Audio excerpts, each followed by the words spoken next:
The late autumn wind swept across the grounds of Ashbourne Hall with a mournful whisper, stripping the last bronze leaves from ancient oaks that had witnessed generations of weddings far happier than this one. Lady Eleanor Pemberton stood before the gilt mirror, in what was now her dressing chamber, her reflection pale against the heavy ivory silk of her wedding gown, and wondered if a bride had ever felt more alone on what should have been the most joyous day of her life. The seamstresses had outdone themselves with seed pearls and Belgian lace, creating a masterpiece befitting the daughter of one of England's wealthiest merchants.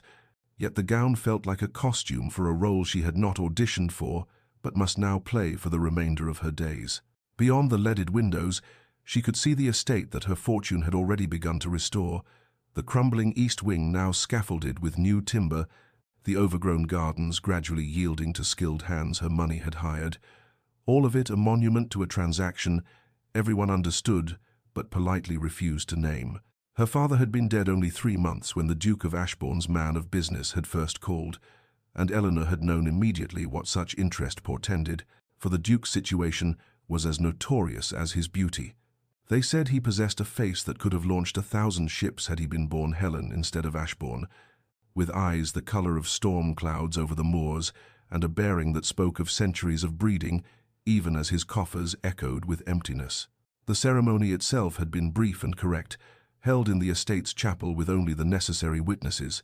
the Duke's voice steady as he spoke vows that bound him to her in law if not in heart, her own responses barely above a whisper as she promised to honour a man who had chosen her for her late father's shipping fortune rather than any quality residing within her own person. He had looked at her exactly once during the entire service, his expression perfectly composed and utterly unreadable, before turning his attention back to the Archbishop with the same detached politeness one might afford a banker finalizing a particularly advantageous loan. The wedding breakfast had been equally formal, conversation flowing around safe topics of weather and estate improvements, while the undercurrent of what everyone knew hummed beneath each pleasantry, like a bass note no one would acknowledge. Now, as evening settled over Ashbourne Hall and Eleanor found herself standing in the Duchess's chambers, she heard the Duke's footsteps pause outside her door for the briefest moment, before continuing down the corridor to his own apartments, the distance between their rooms a physical manifestation of the chasm between their hearts. She had hoped, foolishly perhaps, that despite the mercenary origins of their union, some small warmth might exist between them, some possibility of companionship if not love. But as she stood alone in rooms decorated with exquisite taste and empty of all affection, Eleanor understood with crushing clarity that she had traded her inheritance for a title and a husband who would never see her as anything more than the fortune that had saved him from ruin. But before our lover's fate is revealed, subscribe so you never miss a chapter of romance and scandal, and tell us in the comments, where are you watching from? Now, let's begin. The weeks that followed settled into a pattern as predictable as it was painful. Each day, a careful choreography of polite avoidance that left Eleanor wondering if loneliness could actually be more profound when one lived in the same house as its source. The Duke maintained a schedule of impeccable regularity, rising before dawn for his solitary rides across the estate's restored grounds, breakfasting alone in his study while reviewing correspondence, spending his afternoons managing tenant concerns with a dedication that surprised her, and retiring each evening to the library, where he remained until well past the hour. Eleanor herself sought her empty bed. She had thrown herself into the role of Duchess, with a determination born of necessity, meeting with the housekeeper each morning to review household accounts, consulting with the head gardener about the restoration of the long-neglected rose gardens, approving menus and organizing the staff with an efficiency that won their respect even as she knew they pitied her situation. Mrs. Davies, the housekeeper who had served the Ashbourne family for 30 years, had a way of sighing when she thought Eleanor couldn't hear, and the maids exchanged knowing glances when the Duke passed through rooms without acknowledging his wife's presence beyond the briefest of nods. Everyone knew, of course, that theirs was a marriage of convenience rather than affection, that her late father's shipping fortune had purchased a title and estate, while the Duke had sold his ancient name to stave off complete ruin. But knowing a thing and living within its reality were vastly different experiences. Eleanor found herself observing him from windows and doorways like some Gothic heroine in a penny dreadful, watching the way sunlight caught in his dark hair during his morning rides, noting how his shoulders relaxed when he thought himself unobserved in the library,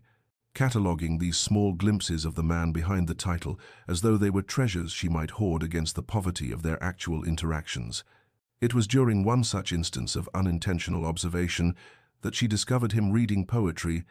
standing in the library doorway with correspondence she'd meant to leave on his desk when she saw him absorbed in what appeared to be Wordsworth. His usual mask of cool composure softened into something approaching genuine feeling as his fingers traced the words on the page. He had looked up then, caught her watching, and for the span of 3 heartbeats, something flickered in those storm cloud eyes before the shutters came down again, and he offered her the same courteous nod he might give a passing acquaintance before returning his attention to the book, as though she had already ceased to exist. Eleanor had retreated to her rooms that evening, and wept for reasons she could not entirely articulate, mourning not what she had lost, but what she feared she might never have. The growing realization settling in her chest like a stone that she was developing feelings for a man who would forever see her as nothing more than the fortune that had saved him from debtor's prison. Winter descended upon Ashbourne Hall with a fury that seemed to mirror the frost between its Duke and Duchess, snow piling against the ancient stones, while ice formed intricate patterns on window panes that might have been beautiful had Eleanor possessed anyone with whom to share their observation. The shortest days of the year found her increasingly isolated, for the weather made even her daily walks impossible, confining her to the house where every corridor seemed designed to facilitate the Duke's avoidance of her company, their encounters reduced to chance passings, where he would bow with mechanical courtesy before disappearing into whichever room she was not occupying. It was during a particularly vicious storm in late December that circumstance finally forced what months of proximity had not, the wind howling like something alive and vengeful as it battered the estate, driving snow through every crack and crevice until the servants found themselves overwhelmed with simply keeping the fires lit and the vital rooms habitable. Mrs. Davies appeared in Eleanor's sitting room that evening with an expression caught between apology and something that might have been hope, explaining that the storm had made it impossible to prepare separate meals in both the formal dining room and the Duke's study, and would Her Grace consent to taking dinner with His Grace in the smaller family dining room, where a single fire might adequately warm them both. Eleanor's heart had performed an acrobatic feat at the prospect, terror and longing braiding together as she allowed herself to be dressed for dinner, as though preparing for battle, descending the stairs to find the Duke already present, standing by the fire with his back to her until he sensed her entrance, and turned with that same careful courtesy that had become armor against any genuine connection. The meal began in excruciating silence, broken only by the clatter of silverware and the storm's relentless assault on the windows. But somewhere between the second and third courses, Eleanor made a desperate comment about the book she had been reading, a translation of Dante that she had found in the library, and watched something flicker behind the Duke's carefully maintained facade. He had read it as well, it seemed, and held opinions about the translator's choices that he expressed with an eloquence and passion entirely absent from his usual monosyllabic responses to her attempts at conversation, and before Eleanor quite understood how it had happened, they were engaged in genuine discourse about poetry and translation, about the difference between literal accuracy and emotional truth, about the books that had shaped their respective understandings of the world. For perhaps an hour, the Duke's mask slipped sufficiently that she glimpsed the man beneath, intelligent and thoughtful and possessed of depths she had only suspected, before he seemed to recall himself, and the warmth drained from his expression like water through a sieve, leaving only the polite stranger who bid her good evening and retreated to his chambers as though their conversation had never occurred. Eleanor lay awake that night, replaying every word, every momentary softening of his features, hope kindling in her chest despite her efforts to extinguish it, for she understood she was falling in love with a man who had purchased her fortune and wanted nothing of her heart. In the days that followed, she began a campaign so subtle she barely acknowledged it to herself, leaving books she thought might interest him in the library, volumes on subjects they had discussed or authors he had mentioned, admiring, never with a note or acknowledgement, but simply present where he might find them. And though he never spoke of these offerings, she noticed they moved from where she had placed them, their spines showing the telltale signs of having been opened and read. In these silent exchanges, the closest thing to intimacy their marriage had yet achieved, even as Eleanor's heart broke a little more each day with loving someone who saw her as nothing more than the transaction that had saved his ancestral home from ruin. The Christmas season descended upon London society with its customary glitter and obligation, transforming the city into a stage upon which marriages, both genuine and mercenary, performed their carefully rehearsed productions, and Eleanor found herself thrust into this theatre of artifice, with a dread that sat like lead in her stomach as she prepared for the Marchioness of Pemberton's annual ball, the first major social event she and the Duke would attend as a married couple. The Duke had appeared at her dressing-room door that evening, looking devastatingly handsome in his formal attire, offering his arm with that same careful courtesy that had become the hallmark of their interaction, and together they had descended to the waiting carriage, like actors taking their positions for a performance neither had rehearsed. The silence between them during the journey broken only by the clatter of wheels on cobblestones and the distant sound of bells, celebrating a season of joy that felt bitterly ironic given the emptiness of their union. At the ball, however, everything transformed with a precision that would have been impressive had it not been so painful, for the Duke became suddenly attentive in ways that made Eleanor's breath catch, even as her mind catalogued each gesture as performance rather than genuine affection. In his hand at the small of her back as they greeted their hostess, the way he leaned close to murmur observations about the other guests, the solicitude with which he ensured her glass was never empty and her dance card appropriately filled, all of it precisely calibrated to present the image of a devoted husband while his eyes remained as distant as winter stars. She had excused herself to the ladies' retiring room near midnight, desperate for a moment away from the exquisite torture of his proximity, and it was there, separated from the ballroom by only a velvet curtain and poor acoustics,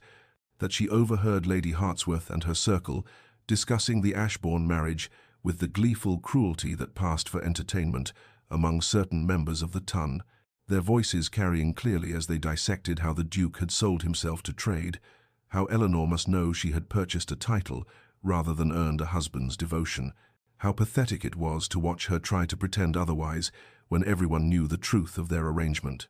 Eleanor had frozen with her hand on the curtain, humiliation burning through her like fever, but before she could gather herself to flee, another voice cut through the gossip with the precision of a blade,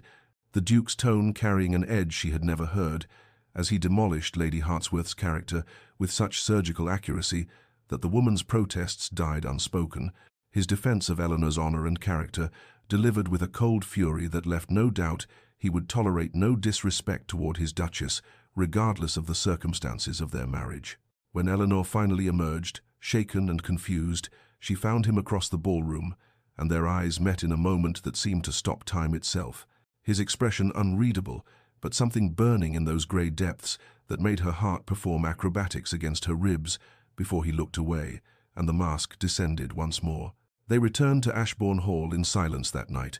the carriage journey an exercise in sustained tension, but when he handed her down and bid her good night, his fingers lingered against hers for perhaps 3 seconds longer than strictly necessary,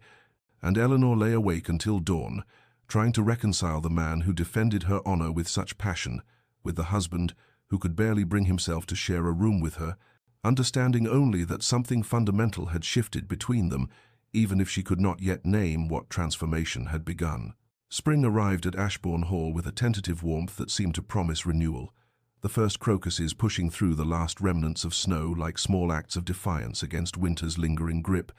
But Eleanor barely noticed the changing season, as she found herself consumed by a fever that struck with devastating swiftness in early March, transforming her from merely lonely to genuinely ill within the span of a single day. The physician was summoned immediately, his grave expression as he emerged from her chambers, sending Mrs. Davies into a flurry of activity, and the Duke was informed with the same careful formality that marked all communication between master and mistress, receiving the news of his wife's condition with that impenetrable composure that had become his constant shield against feeling anything too deeply. He visited her chambers twice daily with mechanical precision, standing at the foot of her bed for exactly the appropriate duration, while Mrs. Davies reported on her condition, his face a mask of polite concern that revealed nothing of whatever thoughts moved behind those grey eyes, and Eleanor, floating in and out of fever-induced delirium, registered his presence as one might note a stranger's courtesy rather than a husband's care. But Mrs. Davies, who had served the Ashbourne family for 3 decades and possessed the particular wisdom that comes from observing human nature in all its contradictions, he noticed what neither the Duke nor Eleanor could acknowledge, how his Grace would depart Eleanor's chambers only to pace the corridor outside her door for hours, how the shadows beneath his eyes deepened with each passing night, how he could be found at odd hours standing outside her rooms as though proximity alone might will her back to health, even if he could not bring himself to offer the comfort of his actual presence. It was during the worst night of the fever, when Eleanor's temperature climbed to dangerous heights, and the physician warned they must prepare for any outcome, that her delirium finally stripped away the careful guards she had maintained around her heart, and she spoke aloud the truths she had hidden even from herself, her voice breaking as she confessed to the empty air about the loneliness that consumed her, about loving a man who saw her as nothing more than the fortune he had married, about the exquisite torture of proximity without intimacy, about wishing she had never agreed to this arrangement if it meant spending her life wanting someone who would never want her in return. The Duke, who had been standing in the corridor, as had become his nightly vigil, heard every word through the door Mrs. Davies had left slightly ajar, and something fundamental shattered within him as he listened to his wife's fevered confessions, the careful architecture of distance and propriety he had constructed, crumbling like a sand castle before the tide. He entered her chambers without conscious decision, dismissing the startled nurse with a gesture, and took up the chair beside Eleanor's bed, where he remained through the long hours of darkness, holding her hand with a tenderness he had never permitted himself to show while she was conscious, murmuring reassurances she would not remember, his thumb tracing circles on her palm as though he might anchor her to life through touch alone. When dawn finally broke and the fever turned, Eleanor's eyes fluttered open to find herself alone once more, the Duke having retreated to his own chambers before she could wake, but the ghost of warmth remained in her hand where his had been, and though she could not be certain whether those memories of comfort were real or fever dream, something in her heart insisted they had happened, that for one night at least, the distance between them had dissolved, even if morning had restored it with all its former rigidity, leaving Eleanor to wonder whether the warmth of his hand holding hers had been real or merely the kindest lie her fevered mind could construct to ease the pain of loving someone who would never love her back. The Duke of Ashbourne stood at the window of his study in the grey hours before dawn, watching the gardens where Eleanor would soon walk among the spring flowers she had planted with such care, and the self-loathing that had become his constant companion settled over him like a shroud, as he contemplated the wreckage he had made of both their lives through his mercenary choices and subsequent cowardice. He had married her for money, there was no escaping that fundamental truth, had stood at the altar and spoken vows he had no right to make, while calculating how her fortune would restore his estate and save his family's legacy. And though he had told himself at the time that such arrangements were common among their class, that she understood the transaction as clearly as he did, the memory of his own coldness on their wedding night burned like acid in his throat. What he had not anticipated, what his cynical heart had not prepared for, was the slow revelation of Eleanor's character in the months that followed, the quiet dignity with which she managed his household, the gentleness she showed to servants who had known only his mother's harsh temperament, the way she transformed the cold halls of Ashbourne into something approaching a home through small acts of beauty and care that spoke of a generous spirit he had done nothing to deserve. He had noticed the books she left for him in the library, each one chosen with an understanding of his tastes that suggested she had been observing him far more carefully than he had realized, and though pride and shame had prevented him from acknowledging her gestures, he had read every volume, sometimes finding passages marked that seemed to speak directly to the loneliness he imagined she must feel in this marriage of convenience. The night of her illness had destroyed whatever careful distance he had managed to maintain, her fevered confessions revealing a depth of feeling that both exalted and devastated him, for how could he deserve the love of a woman whose fortune he had married, whose isolation he had enforced through his own emotional cowardice, whose gentle heart he had systematically broken through months of deliberate coldness masquerading as propriety? He loved her, God help him, had perhaps begun loving her when he watched her plant those first bulbs in the autumn garden with dirt on her hands and hope in her eyes, had certainly loved her by the winter ball, when hearing her name disparaged had filled him with a rage that had shocked him with its intensity. But what right had he to such feelings when he had purchased her, like one might purchase livestock, and then condemned her to a half-life of polite neglect? Each morning he watched her from this window as she moved through the gardens, her grace and solitude a rebuke to his unworthiness, and he understood with bitter clarity that she deserved so much more than a fortune hunter who had trapped her in a loveless marriage. Deserved a man who had courted her properly, who had won her heart rather than bought her hand, who could offer her devotion untainted by the mercenary circumstances of their union. The only honorable course, he had decided in the sleepless hours after her fever broke, was to maintain the distance that would protect her from the indignity of being loved by someone as unworthy as himself, and to give her at least the dignity of a respectful arrangement, even if he could not give her the freedom she deserved. Though each day of such restraint felt like dying by degrees, a slow suffocation of every tender impulse that rose in him when she entered a room or smiled at something in her correspondence, or hummed softly while arranging flowers in the hall. The weeks that followed Eleanor's recovery settled into a rhythm of such exquisite torment that both the Duke and his wife moved through Ashbourne Hall like ghosts haunting the same beautiful prison, each acutely aware of the other's presence, yet separated by walls of pride and pain that seemed to grow higher with each passing day. Eleanor threw herself into the care of the estate with an almost desperate energy, spending long hours in the gardens she had designed, her hands deep in the soil as she planted roses and lavender and all manner of growing things, as though she might cultivate in the earth the love that withered between her and her husband. And the servants who watched her work with worried eyes whispered among themselves that the Duchess was pouring her heart into the land because she had nowhere else to give it. The Duke, for his part, buried himself in the practical management of the estate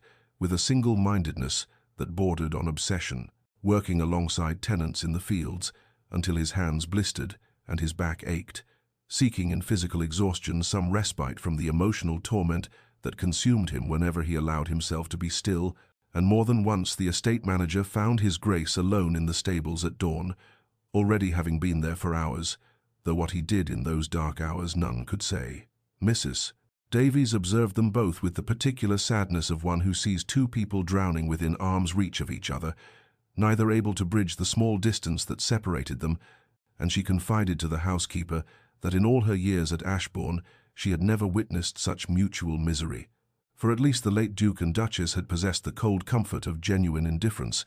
whereas the current master and mistress suffered from caring too much, while believing themselves unworthy of the caring. There came an afternoon in late April, when Eleanor and the Duke found themselves alone in the morning room quite by accident, she having come to review the week's menus, and he to examine some papers regarding the tenant farms, and for a moment they both froze, caught in that terrible proximity that made their separation all the more painful, the spring sunlight streaming through the windows and illuminating the careful distance they maintained, even as their eyes met with an intensity that spoke of everything they refused to say aloud. The Duke opened his mouth as though he might finally speak the truth that burned in his chest,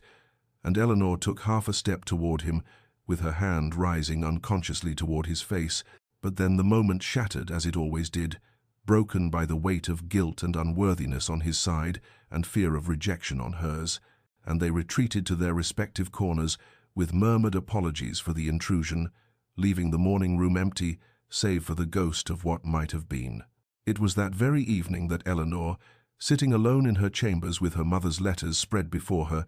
began to compose a letter to her aunt in Cornwall, inquiring with careful casualness about the possibility of an extended visit, perhaps even a permanent residence, for surely anything would be better than this slow death by proximity to a man she loved, who would never love her in return. And she had nearly finished the letter when she heard footsteps pause outside her door.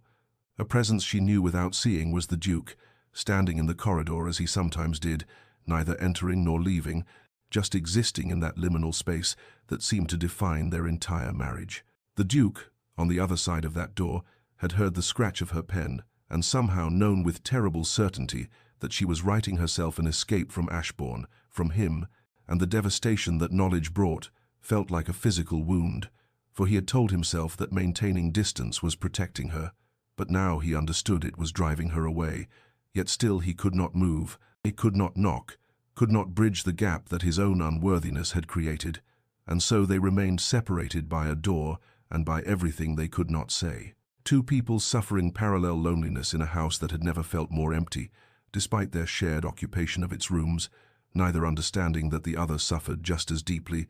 neither able to imagine that the love they believed unreturned was in fact a mirror of their own desperate devotion. And the spring night deepened around them both, beautiful and indifferent to their pain, while somewhere in the house a clock chimed the hour and marked another day lost to the cruel geometry of two hearts that beat in isolation, though they existed mere feet apart. The letter arrived on a Tuesday morning in early May, when the apple blossoms were at their peak, and the world seemed determined to mock Eleanor's internal desolation with its beauty. Delivered by a grim-faced messenger who waited with obvious discomfort while she signed for the correspondence from her family's solicitor in London, and even before she broke the seal, Eleanor felt a cold dread settle in her stomach, for nothing good had ever come from Mr. Pemberton's communications since her father's death had set in motion the slow unraveling of her family's financial security. She read the letter once in disbelief, then again with growing horror as the words arranged themselves into an undeniable reality that seemed to tilt the world on its axis, for her Uncle Thomas, to whom the remnants of the Pemberton fortune had been entrusted after the marriage settlements were complete, had proven himself spectacularly unworthy of that trust through a combination of poor investments, gambling debts, and a series of legal entanglements that Mr. Pemberton described with the careful language of a man trying to soften a devastating blow. The fortune that had not already been transferred to restore Ashbourne Hall was gone, consumed entirely by her uncle's profligacy and the subsequent legal battles to recover even a fraction of what had been lost, and while her marriage settlement remained intact by virtue of having been legally separated from the family assets, there would be nothing more, no inheritance to provide her with independence, no family wealth to fall back upon should she ever need it, nothing but what she had already given to save the estate of a man who had married her for money that no longer existed. Eleanor sat in the morning room with the letter trembling in her hands and felt the foundations of her world crumble beneath her. For if she had been trapped before by circumstance and her own inconvenient feelings, she was now trapped absolutely, wholly dependent on the charity of a husband who had wanted her for a fortune she no longer possessed. And the fear that rose in her throat tasted of bile and desperation as she imagined his reaction to this news. She knew she had to tell him, could not possibly conceal such information, even if propriety and law did not demand its disclosure, but the thought of walking to his study and confessing her complete financial ruin made her feel physically ill. For what would he do when he learned that his mercenary marriage had purchased him nothing in the end, that the wife he had acquired for her wealth was now as penniless as any common girl, worth nothing beyond the settlement he could not reclaim? For hours she sat frozen with the letter in her lap, watching the shadows lengthen across the polished floors, while her mind conjured increasingly terrible scenarios of his response, imagining cold dismissal or barely concealed contempt, or perhaps simply the final severing of whatever thin connection had existed between them. And it was only as the dinner hour approached, and she knew she could delay no longer, that Eleanor finally rose on shaking legs, smoothed her dress with hands that would not stop trembling, and walked with what dignity she could muster toward the Duke's study to face what she believed would be her ruin. She paused outside his door and pressed her palm against the dark wood, gathering the fragments of her courage like a general preparing for certain defeat, and then she knocked, heard his voice bid her enter, and stepped across the threshold into the conversation she had been dreading, carrying with her the letter that she believed would destroy whatever fragile peace they had managed to maintain in their beautiful, terrible marriage. The Duke looked up from his papers as Eleanor entered, and whatever composure she had managed to gather in the corridor evaporated under his gaze, leaving her standing just inside the door with the solicitor's letter clutched in her trembling hands, like evidence of her own inadequacy, and she opened her mouth to speak, but found that the carefully prepared words had fled, replaced by a terrible silence that stretched between them, until finally she simply held out the letter with a gesture of such defeat that he rose immediately from his desk and crossed to her with an expression she could not read. He took the letter and read it while she stood frozen, watching his face for the anger or disappointment or cold dismissal she knew must come, her heart pounding so violently she felt certain he must hear it, and when he finally looked up from the page, his expression was so utterly unexpected that for a moment she could not comprehend it. For there was no fury in his eyes, no contempt, but rather something that looked almost like relief, though that made no sense when she had just confessed her complete financial ruin. Eleanor forced herself to speak, her voice barely above a whisper, as she said, "I am destitute, Your Grace. Beyond what the marriage settlement provides, there is nothing left of my family's fortune. My uncle has destroyed it all, and I thought you should know that the wife you married for her wealth is now worth precisely nothing." And she hated the way her voice broke on the final word, hated showing such vulnerability when she had promised herself she would face this with dignity. The Duke set the letter aside with a careful deliberation that seemed at odds with the intensity in his eyes, and when he spoke, his voice carried a roughness she had never heard before as he said, "Worth nothing? Eleanor, you believe your worth is measured in pounds and property," and she flinched at the question, uncertain whether it was rhetorical or whether he expected an answer, her confusion deepening when he continued, "I have spent these months believing you tolerated my presence only because this marriage provided you security, that you remained at Ashbourne out of duty or necessity, rather than any genuine desire to be here, and now you tell me the money is gone, and I find myself grateful, relieved beyond measure, because now at least I know that if you stay, it cannot be for the estate or the title or anything beyond." But he trailed off, seeming to catch himself before revealing too much, and Eleanor stared at him in complete bewilderment, unable to reconcile his words with her expectations. He turned away from her, walking to the window with his hands clasped behind his back. In that particular posture, she had come to recognize as him wrestling with difficult emotions, and after a long moment he asked without looking at her, "Do you wish to leave, Eleanor? Now that the financial bonds are broken,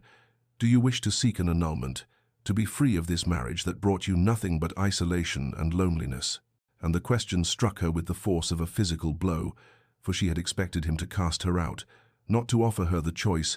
and she found herself unable to answer because the truth was too dangerous to speak aloud. The silence that followed was charged with everything they could not say. Eleanor, standing in the center of his study, with her hands twisted in her skirts, and the Duke at the window, with his shoulders tense beneath his coat, two people circling around feelings so profound they dared not give them voice, and when he finally turned back to face her, his expression was carefully neutral except for his eyes, which held such intensity that Eleanor had to look away, her heart racing with hope and fear in equal measure, as she realized that something fundamental had shifted between them, though she could not yet name what it was or where it might lead, and the conversation ended without resolution, as he quietly excused himself, leaving her alone in his study with the letter that had seemed like the end of everything but might somehow, impossibly, be the beginning of something neither of them had dared to imagine. Eleanor slept poorly that night, her mind churning with the Duke's strange questions and stranger relief, and when morning came she dressed with mechanical precision while rehearsing speeches she knew she would never deliver, arguments for why she should stay that did not rely on the dangerous truth of her feelings. So when a maid arrived with a request for her presence in the Duke's study at her earliest convenience, Eleanor felt her carefully constructed composure fracture like ice beneath an unexpected weight. She found him standing behind his desk, surrounded by papers that had clearly occupied him through the night, if the shadows beneath his eyes were any indication, and there was something in his bearing that reminded her of a soldier preparing for battle, a terrible determination mixed with resignation that made her heart clench with nameless dread, even before he gestured to the chair across from him and said in a voice carefully stripped of emotion, "Please sit. Eleanor, there are matters we must discuss that cannot wait." She sat because her legs would not hold her, watching as he organized the papers with hands that were not quite steady, and when he finally looked at her directly, she saw in his eyes such painful resolve that she braced herself for dismissal, for the ending she had feared since reading her uncle's letter. But what he said instead drove all thought from her mind as he began, "I have spent the night in consultation with my solicitors, arranging certain transfers that I should have executed long ago." He pushed the first document across the desk toward her, his finger pointing to text that seemed to swim before her eyes, as he explained with awful precision. "This is the deed to Ashbourne Hall and all its lands, which I am transferring entirely into your name, along with all properties, investments, and assets that were restored or acquired through your fortune. Everything that your money built or saved now belongs to you absolutely, with no claim from me beyond what you choose to grant." Eleanor stared at the paper as though it were written in a foreign language, her mind unable to grasp what he was proposing, and when she tried to speak, he raised a hand to forestall her objections and continued in that same carefully controlled voice. "I have retained only Millbrook and the small property in Derbyshire that came to me through my mother's family and was never touched by debt. It is modest, but sufficient for a gentleman to live quietly, and it will be enough for me." The words fell between them like stones into still water, creating ripples that spread outward into implications Eleanor could not yet process, and she watched as he pushed forward additional documents, his explanations continuing with the methodical thoroughness of a man determined to complete an unpleasant task, speaking of her absolute legal control, her freedom to manage or sell as she wished, her right to remain at Ashbourne without him or to dismiss him from her property entirely. When he finally paused, meeting her eyes with an expression that was equal parts anguish and determination, he said softly, "You deserve choice, Eleanor. You deserve freedom to build the life you want without being trapped by a marriage you never truly chose. And so I am giving you everything: the estate, your independence, the ability to divorce me if you wish, and keep all that should rightfully be yours, since it was your fortune that created it." She opened her mouth, but no sound emerged. Her entire being focused on the man across from her who was offering her everything she should want: freedom and security and independence, while asking for nothing in return except perhaps her absence. And in that moment, Eleanor understood with crystalline clarity that this grand gesture was not born of obligation or guilt alone, but of something far more profound and painful, a kind of love that believed itself so unworthy it would destroy its own happiness to provide her with choice. And the realization broke something open in her chest, even as the papers sat between them, like a chasm too wide to cross. Eleanor fled the study with some murmured excuse about needing time to review the documents, though in truth she could not bear to remain in that room, with the weight of his sacrifice pressing down upon her like a physical force, and she found herself walking without conscious direction through the halls of Ashbourne, until her feet carried her to the gardens, where she had spent so many solitary hours, pouring her heart into the soil because she could not give it to the man she loved. The spring roses she had planted were beginning to bloom, their petals unfurling in shades of pink and cream that should have brought her joy, but instead seemed to mock her with their beauty, and she sank onto the stone bench beneath the trellis she had commissioned last summer, her mind reeling with the impossible generosity of what he had offered and the devastating implications beneath it. He had given her everything: every brick and beam of Ashbourne, every acre of land, every penny of income. He had stripped himself of all security and comfort to provide her with choice, and the magnitude of that gesture should have filled her with gratitude, except that she understood with terrible clarity what it truly meant, that he believed himself so unworthy of her that he would rather live in exile at a modest property in Derbyshire than continue to inflict his presence upon her. Eleanor pressed her hands to her face as the full truth of the situation crashed over her like a wave, for she had spent these months believing he saw her as nothing more than a convenient source of funds, while he had apparently spent the same months believing she tolerated him only out of duty or necessity, and they had both been wrong, so profoundly wrong that they had constructed an entire architecture of misery upon false foundations. She wanted to laugh at the absurdity of it, except that tears were streaming down her face instead. Tears for all the wasted time, all the lonely nights, all the moments when they might have reached for each other, but instead retreated into their separate sorrows. And she thought of his hand holding hers through her illness, that single memory she had treasured like a talisman against despair, and wondered if he had any idea how that simple touch had sustained her through the months that followed. The documents he had presented her sat in his study waiting for her decision, offering her freedom and security and independence, everything a rational woman should want. But Eleanor found as she sat among her roses that she did not want any of those things, or rather she wanted them only if they came with him. For what good was owning Ashbourne if he was not there to walk its halls beside her? What joy could there be in freedom if it meant freedom from his presence? And she realized with a certainty that burned away all her careful defenses that she did not want to be released from this marriage, but rather released into it. Freed not from him, but from the terrible restraint that had kept them apart. But how could she tell him this, when his grand gesture seemed predicated on the assumption that she would want to leave? When accepting his offer might seem like the mercenary grasping of a woman securing her fortune, and yet refusing it without explanation would accomplish nothing except perhaps wounding his pride. And Eleanor sat frozen in her garden, paralyzed by the fear that any choice she made would be the wrong one and would drive him further away rather than drawing him closer, until she remembered the look in his eyes when he had asked if she wished to leave, that terrible vulnerability beneath his careful control, and she understood suddenly that he had not offered her these documents out of indifference, but out of a love so profound it was willing to sacrifice its own happiness for hers, and that realization changed everything. Eleanor rose from the garden bench as the sun began its descent toward the horizon, casting long shadows across the roses that seemed to mirror the lengthening shadows in her own heart, and she walked back toward the house with a determination born not of certainty, but of the desperate understanding that silence would destroy them both more surely than any confession could. She found him where she had left him hours ago, still in his study, though the papers had been gathered into neat stacks, as though he had been attempting to create order in the chaos of their situation, and when she entered without knocking, he looked up with such naked hope, quickly shuttered behind careful politeness, that she nearly lost her courage entirely. But she closed the door behind her and moved to stand before his desk, her hands trembling as she said without preamble,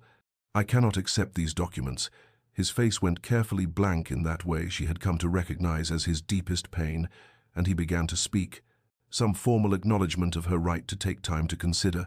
but she raised a shaking hand to stop him and continued in a voice that threatened to break. "I cannot accept them because they offer me everything except the one thing I truly want, and I have spent too many months in silence, in loneliness, in the terrible space between us to remain silent any longer, even if the truth ruins me." She saw confusion flicker across his features, saw him lean forward slightly, as though he could not quite believe what he was hearing, and Eleanor felt tears begin to slip down her cheeks as she forced herself to continue. "You speak of giving me choice and freedom, of releasing me from a marriage I never chose, but you are wrong, Your Grace, so profoundly wrong that I must speak plainly, even though I know you married me for my fortune and nothing more." The words hung between them like a confession whispered in a cathedral, and she watched his face transform from confusion to something that looked almost like anguish as she pressed on. "I do not want your estate or your properties. I do not want freedom from this marriage or the independence you offer me. I want only you. I have wanted only you since the beginning, though I knew myself a fool for loving a man who saw me as nothing more than a means to save his ancestral home." His chair scraped back as he stood abruptly, his hands gripping the edge of the desk as though it were the only thing keeping him upright, and Eleanor saw in his eyes such a storm of emotion that she could not name all its components, pain and hope and disbelief warring for dominance as he said in a voice scraped raw,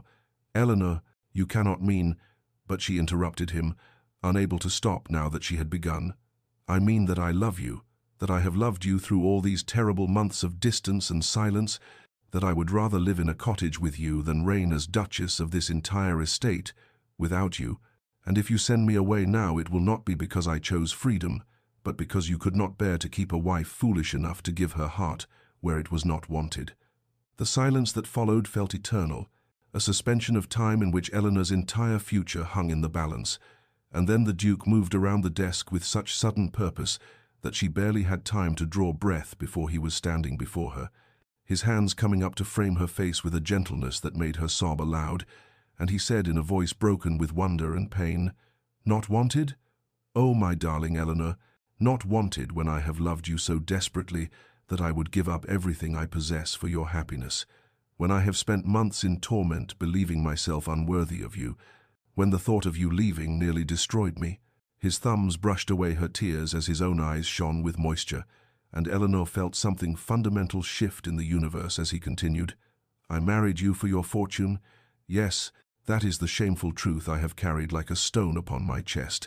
but I would give it all back and more, would live in poverty if only you might look at me with love rather than duty, and I thought, by offering you freedom, I was giving you what you deserved, when all I truly wanted was to beg you to stay."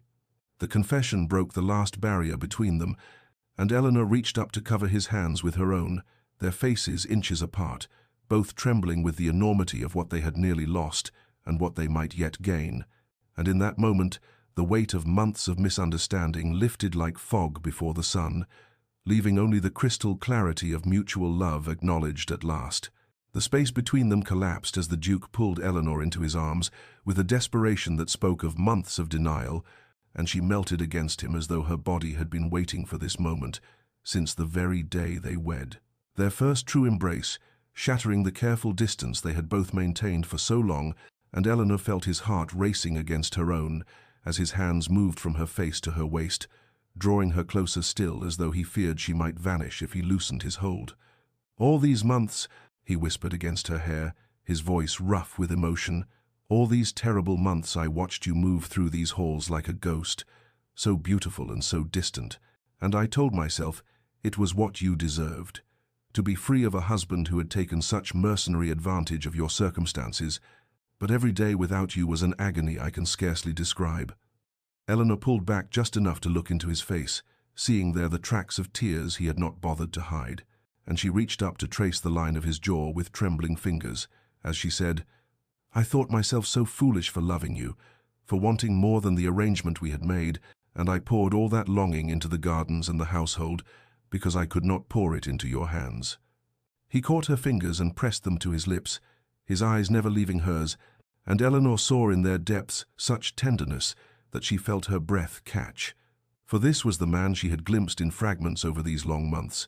the man who read poetry in quiet corners and defended her honor and held her hand through fevered nights, the man she had loved without hope of reciprocation. "I watched you tend those gardens," he confessed,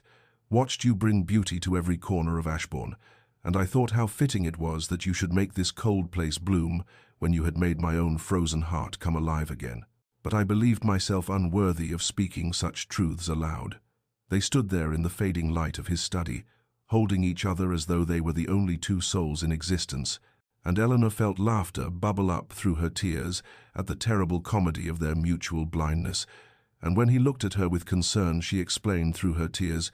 "We have been such fools, both of us, suffering in parallel, when we might have been happy all this time if either of us had possessed the courage to speak." His answering laugh was watery but genuine, and he pressed his forehead to hers as he said, "Then let us be fools no longer. Let us promise to speak truth to each other from this day forward, no matter how difficult or frightening it may be." Eleanor nodded, unable to form words past the emotion clogging her throat, and then his lips found hers in a kiss that was both gentle and desperate, a kiss that tasted of salt from their mingled tears, and held within it all the longing of the months they had wasted, and Eleanor responded with an ardor that surprised them both, her hands tangling in his hair as his arms tightened around her waist,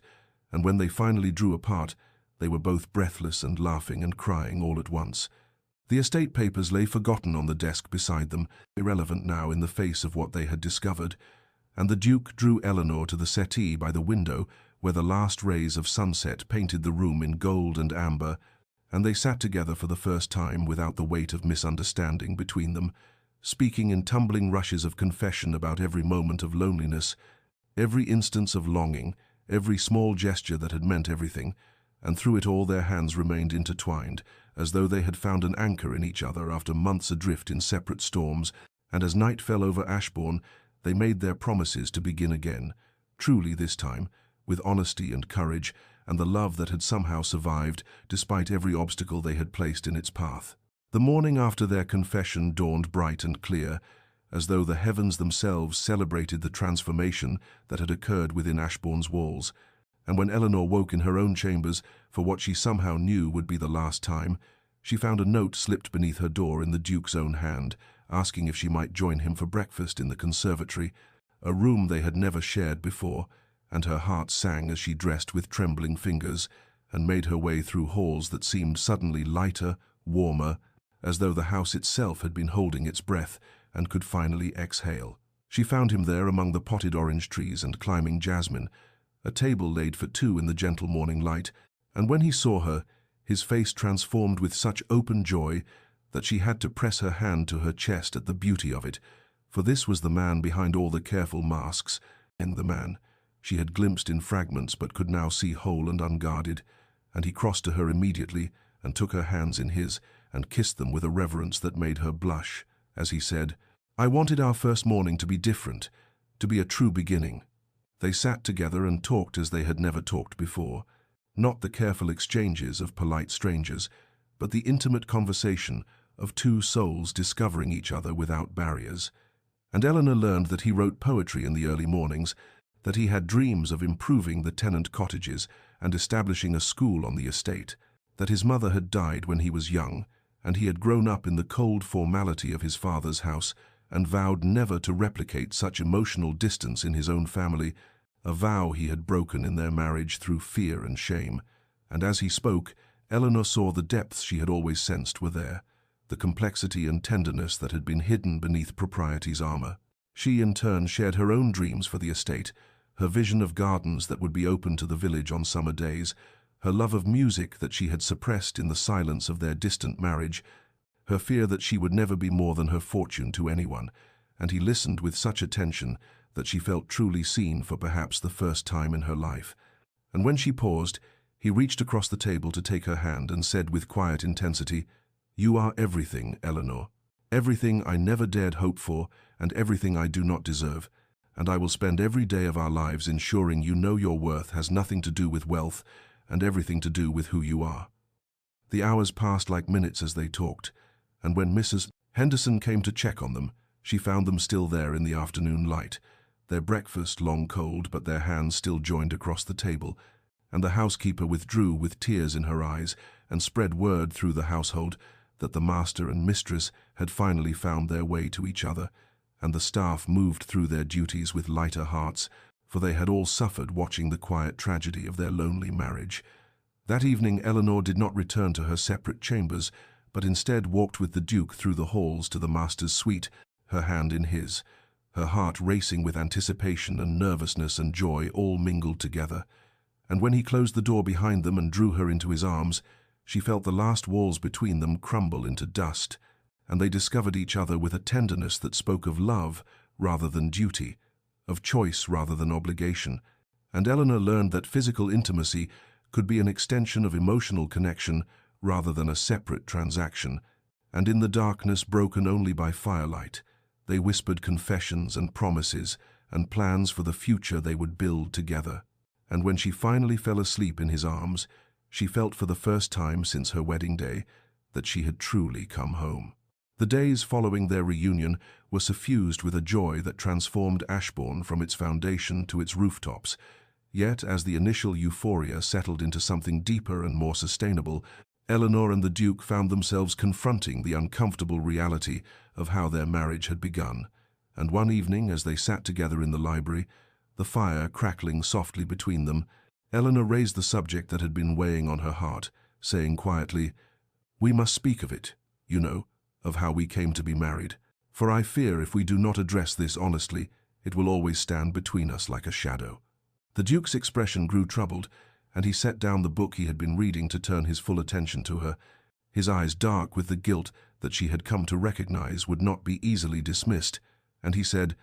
"I married you for your fortune, Eleanor, a truth so mercenary and shameful that I can scarcely bear to speak it aloud. And though I have come to love you beyond all reason, I cannot change the fact that I entered our union with the basest of motivations." Eleanor reached for his hand, holding it between both of hers as she chose her words carefully, for she understood that this guilt was a burden he had carried far too long, and she said, "You married me for my fortune, this is true, but I married you knowing this, and I made that choice with open eyes, and while the months of distance between us were painful, I do not regret the decision that brought me to Ashbourne, that brought me to you." They talked long into the night, examining the foundations of their marriage with the honesty they had promised each other, and the Duke confessed how the shame had poisoned his every interaction with her, how he had believed himself unworthy of her regard, and had therefore denied himself the very thing he wanted most, and Eleanor in turn revealed how she had told herself that loving him was foolish, but had been unable to stop her heart from hoping. And as they spoke, she saw a new possibility emerging from their shared pain, a way to transform what had been wounded into something purposeful and healing. "What if," she said slowly, the idea taking shape even as she voiced it, "what if we used our experience to help others who find themselves in similar circumstances, young couples forced into arrangements by necessity who might benefit from knowing that such beginnings need not determine the ending?" The Duke looked at her with dawning understanding, his expression shifting from melancholy to something approaching hope, and he said, "You mean to open Ashbourne to others like us, to offer guidance and perhaps a different model than the cold distance we initially chose?" Eleanor nodded, her excitement building as the vision clarified, and she described how they might invite young couples to stay at the estate, to see how partnership and respect could coexist even within arranged marriages, to learn from their mistakes and their eventual triumph. And as she spoke, the Duke's face transformed with purpose, for here was a way to redeem the shame he carried, to ensure that others did not suffer as they had suffered. In the weeks that followed, they began to quietly extend invitations to couples they knew or heard of, who had entered into marriages of convenience, offering the hospitality of Ashbourne and the wisdom born of their own journey, and the estate that had once echoed with loneliness became a haven for those seeking to build genuine connection within the structures of duty and obligation. And Eleanor found that in helping others navigate the treacherous waters they had survived, her own wounds continued to heal. And the Duke discovered that in speaking honestly about his failures and his redemption, the crushing weight of guilt gradually lightened, replaced by the satisfaction of purpose shared with the woman he loved. The return to society came with the spring season, when invitations to balls and dinners and garden parties could no longer be politely declined, and though Eleanor felt a tremor of apprehension at facing the world that had whispered about her marriage with such knowing cruelty, she found courage in the Duke's hand, clasped firmly around hers, as their carriage rolled toward the Marchioness of Westmore's ball, the first grand social event they would attend since their transformation. The moment they entered the ballroom, all conversation seemed to pause, and Eleanor felt the weight of dozens of eyes upon them, assessing and judging and searching for confirmation of the gossip that had sustained drawing rooms for months. But the Duke did not release her hand, and when he looked down at her, his expression held such open tenderness that she saw several matrons lean together in startled whispers. For this was not the cold formality that society had expected from the Duke of Ashbourne and his purchased bride. He led her onto the dance floor with a pride that needed no words, his arm around her waist possessive and protective, and as they moved together through the figures of the waltz, Eleanor saw in his eyes the reflection of her own joy, and she understood that this dance was nothing like their wedding ball, where duty had held them in rigid separation, for now they moved as one, their bodies in perfect accord as their hearts had finally become. Lady Hartwick, who had been among the cruelest gossips, approached them during the interval with a smile that did not reach her eyes, and made some arch comment about how marriage seemed to agree with them after all, and Eleanor braced herself for the Duke's polite deflection. But instead, he looked at the woman with cool directness and said, "Marriage agrees with me because I had the extraordinary fortune to marry a woman of remarkable grace and patience, who somehow saw fit to love a man who initially did not deserve her regard, and I consider myself the most blessed of men to call her my wife." And the sincerity in his voice silenced Lady Hartwick completely and sent ripples of astonishment through those near enough to overhear. Throughout the evening he remained at Eleanor's side, his attention never wavering, his affection visible in every glance and touch, and she felt herself blooming under the warmth of his open devotion, her confidence growing as she realized that she need no longer hide her love or pretend to indifference, for he had claimed her publicly as thoroughly as he had claimed her privately in the intimacy of their chambers. Later they stood together near the garden doors, taking a moment of quiet amid the social whirl, and Eleanor overheard two young gentlemen discussing arranged marriages, one saying with cynical bitterness that such unions could never lead to genuine feeling. And before Eleanor could respond, the Duke turned to them and said with quiet conviction, "You are mistaken, for I entered my marriage with the worst of intentions, and found in my wife a depth of love I never imagined possible. And while I cannot recommend beginning as I did, I can attest that how a marriage begins need not determine how it continues, if both parties have the courage to be honest and the grace to forgive." And the young men listened with expressions of startled respect, and Eleanor's heart swelled with love for this man who could speak so openly of his own failures in service of a larger truth. As their carriage carried them home through the moonlit countryside, the Duke drew her close against his side and murmured against her hair, "Did you see how they looked at us? How they could not reconcile the gossip they had cherished with the reality before their eyes?" And Eleanor smiled and replied, "Let them wonder. Let them see that we have found something they cannot diminish with their whispers." And they rode the rest of the way in contented silence, secure in the knowledge that society's opinion mattered far less than the truth they had built together. And when they reached Ashbourne and walked together up the stairs to their shared chambers, Eleanor reflected that the transformation visible to the world was merely the shadow of the profound change that had occurred in their hearts, and that no ballroom performance could capture the quiet miracle of two lonely souls who had finally found their way home to each other. The unsigned estate transfer documents remained in the Duke's study for several weeks after their reconciliation, lying in a drawer where both could see them but neither mentioned, until one quiet afternoon, when Eleanor entered to find her husband standing at his desk with the papers spread before him, his expression thoughtful and serious, and when he looked up at her approach he said without preamble, "These documents represent something I still believe to be right, Eleanor, though perhaps not in the way I originally intended." And she moved to stand beside him, looking down at the legal language that would have given her everything and left him with almost nothing. He turned to face her fully, taking both her hands in his, as he explained that while the papers had been drawn up in a moment of desperate guilt and self-punishment, he still wanted her to have full legal control of the estate, not because he doubted her love or sought to assuage his conscience,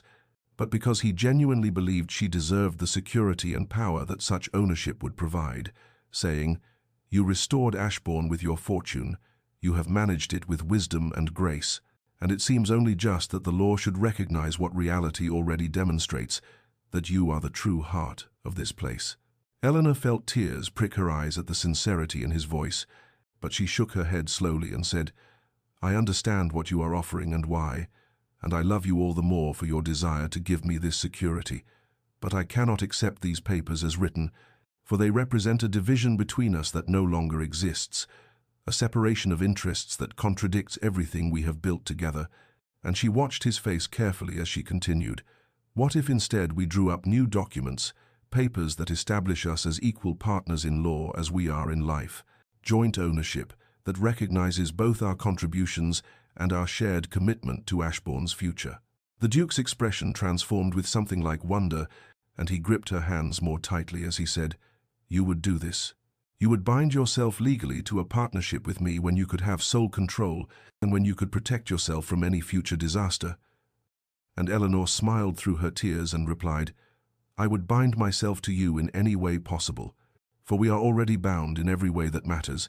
and I want the world to see that we stand together not from necessity but from choice." They summoned the solicitor that very afternoon, and as they worked together to draft new papers establishing joint ownership of the Ashbourne estate,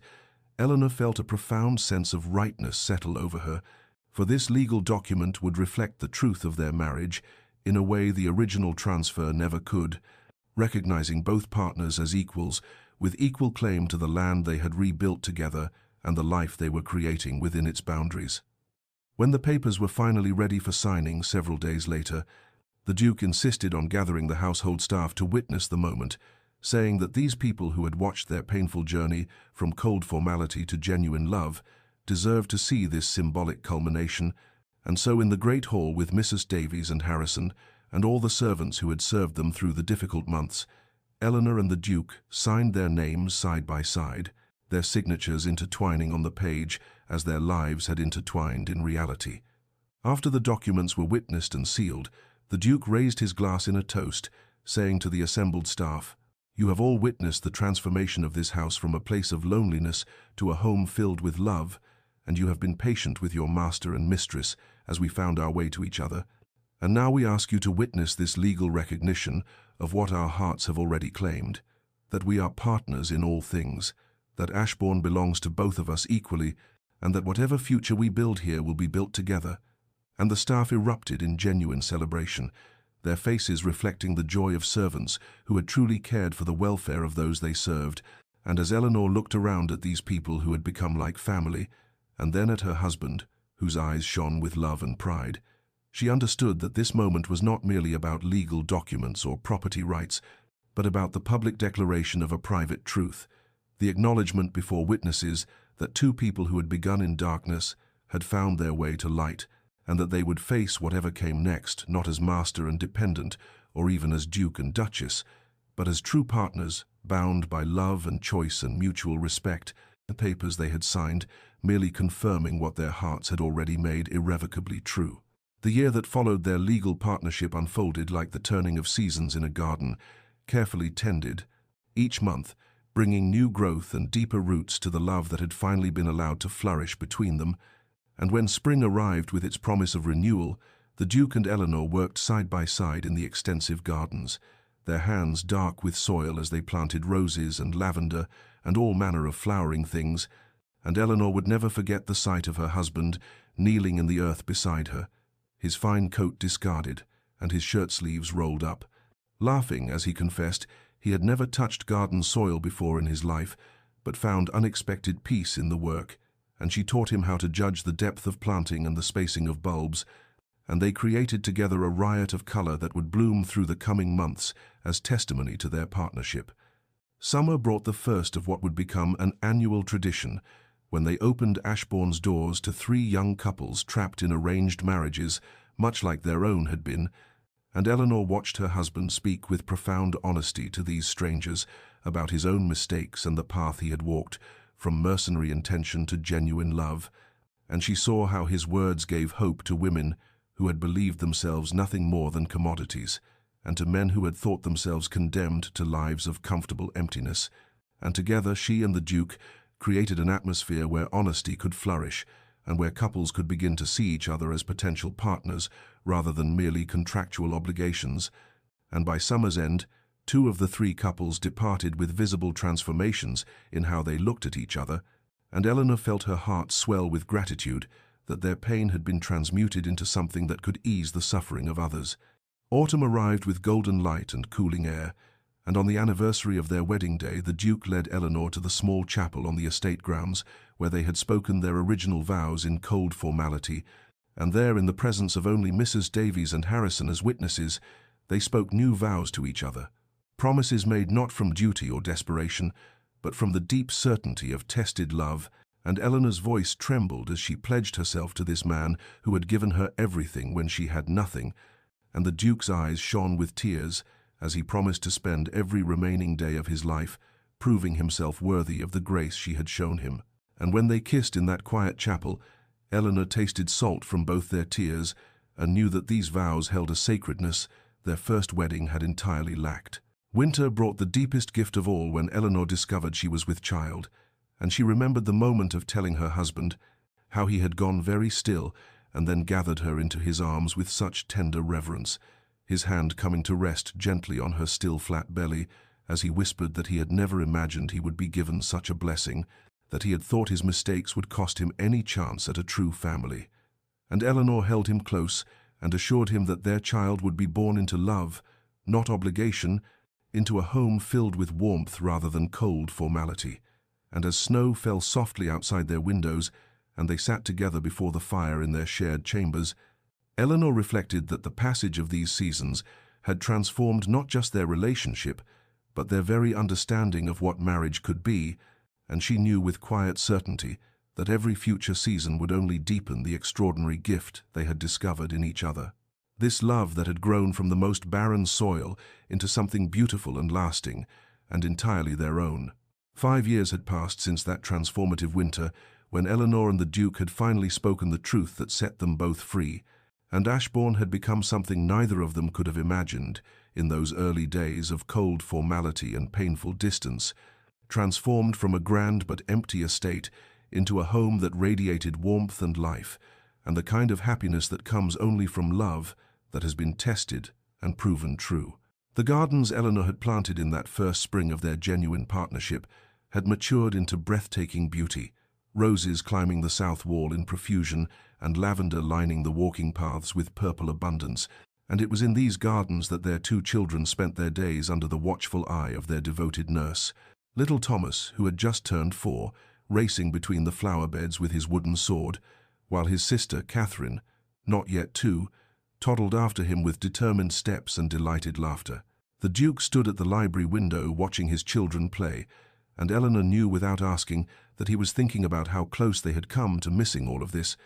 how easily pride and pain and self-imposed distance might have cost them not just each other, but these beautiful souls who now filled their days with joy and purpose. And she saw him touch his hand to the glass as Thomas fell, and Catherine stopped her pursuit to toddle over and pat her brother's head in comfort, and their innate kindness toward each other, a reflection of the love that now permeated every corner of their home. Eleanor crossed the room to stand beside her husband, slipping her hand into his as she had done countless times over these years, and he turned to her with that look that still made her heart quicken, the expression of a man who cannot quite believe his good fortune and who treasures every moment with an intensity born of having almost lost everything that matters. They had framed the original estate transfer documents and hung them in the Duke's study,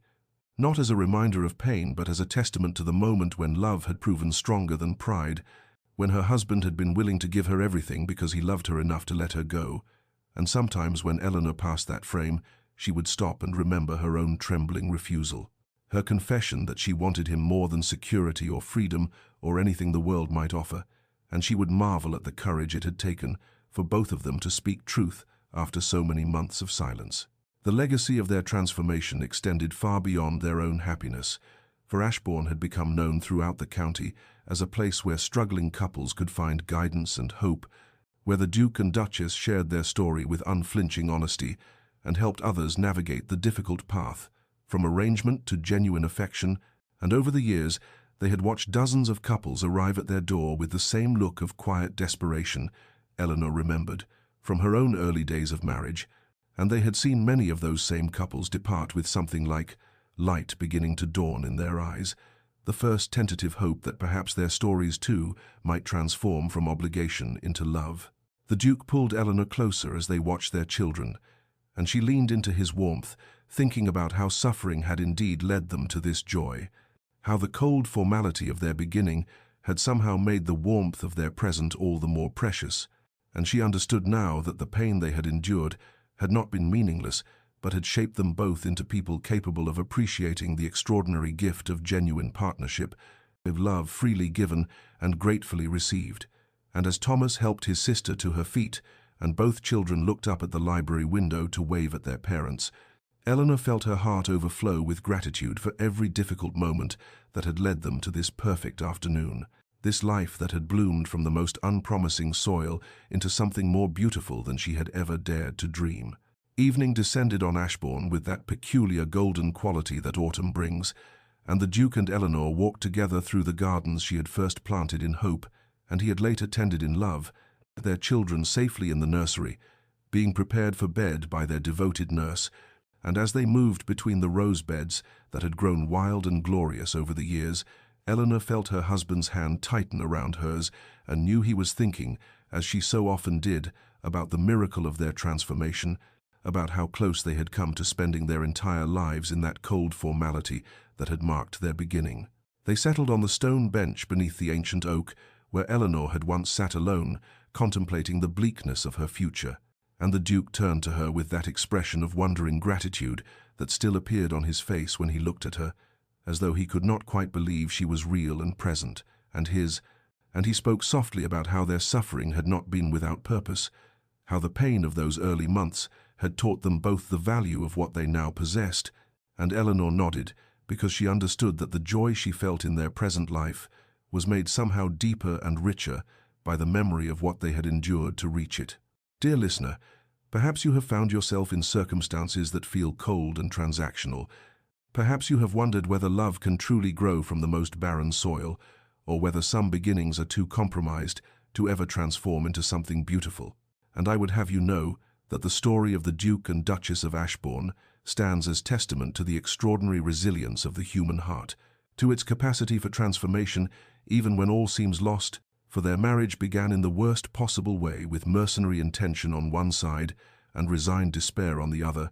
yet through patience and vulnerability and the courage to speak truth, even when that truth felt impossibly frightening, they discovered that love is not diminished by difficult origins, but can in fact be strengthened by them, made more precious by the very obstacles that might have destroyed it. The lesson of their story is not that wealth or title or security matters less than we think,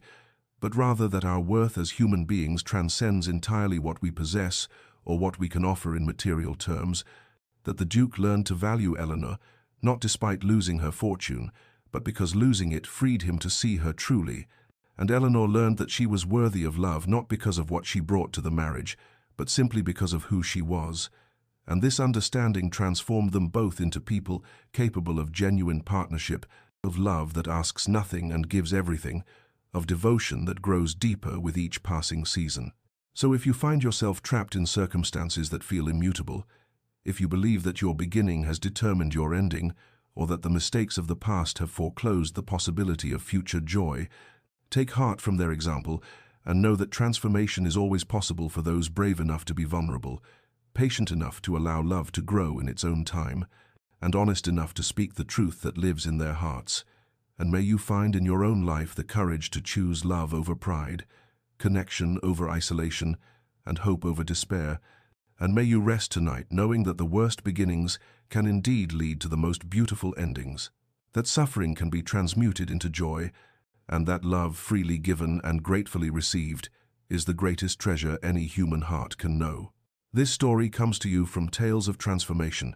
where we believe in the power of love to heal even the deepest wounds and the capacity of the human spirit to find light in the darkest places. And if this story has touched your heart, I invite you to share it with someone who needs to hear that their story too can transform, that their pain too can lead to unexpected joy, and that love is always worth the courage it takes to reach for it.